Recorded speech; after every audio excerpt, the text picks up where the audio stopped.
Hello everyone, I've got a new story for you today. This one is called The Lion Inside and it's by Rachel Bright and Jim Field. And it's a new one that I think if you manage to get your book bug bags this year, you'll get this one in here, and I think it's a really nice story, so let's go. In a dry, dusty place, the sand sparkled gold, stood a flat, mighty rock, all craggy and old. And under that rock, in a tiny full house, lived the littlest, quietest, meekest brown mouse. He was so very tiny, so incredibly small, that nobody noticed him ever at all. Hello, can you see him in there? He's shouting hello, but you can't see him. He got trod on and sat on and missed out for stuff, ignored and forgotten. Yes, mouse life was tough. Oh dear. Meanwhile, far above, on top of the rock, times were quite different. It was lion o'clock. This huge, toothsome creature made sure everyone saw how important he was by how loud he could roar.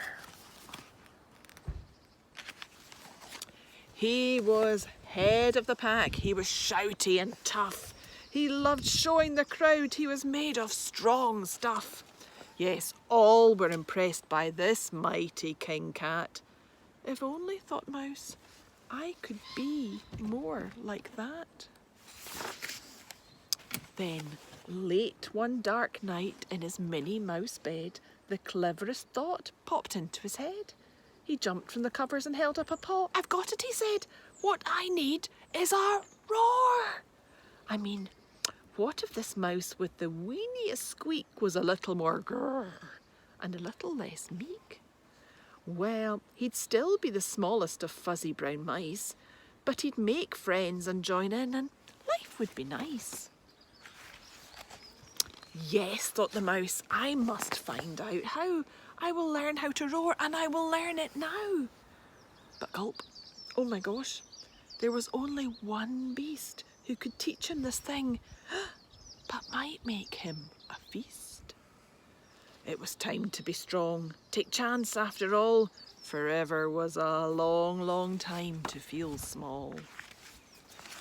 So he made himself brave and he thought like a winner, and he set off for the top, hoping not to become dinner.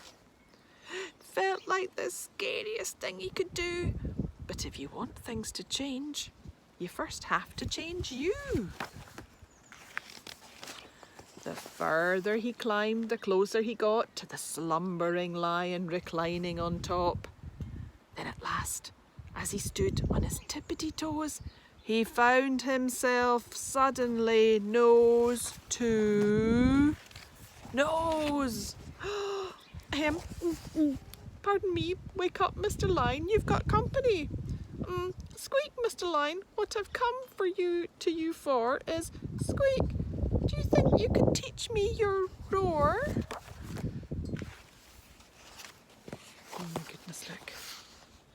A silence befell that twinkling plain. Lion opened his eyes and puffed out his mane. Time slowed right down. Why, it felt like a week. Then he opened his mouth and let out an eek. Look. The lion was shaking, his paws all a-fumble. He was backing away with a scrambling tumble. Don't hurt me, whimpered Oat, tried to be nice. Well, my goodness, this lion was frightened of mice. Don't worry, Mouse peeped. I'm a friend, not a foe. Let's rock this together. We'll have fun, don't you know? That was a magical moment for sure, when Mouse didn't feel at all small anymore. He'd found his true voice and learned to speak out, and for that, you don't need to roar or to shout. And from that day and always the two were a pair. They both liked the rock better, now the rock was to share. The mouse, while still little, felt big in his head, and Lion, he still roared, but with laughter instead. Yes, that day they both learned that no matter your size, we all have a mouse and a lion inside. Hope you enjoyed that story. Bye-bye.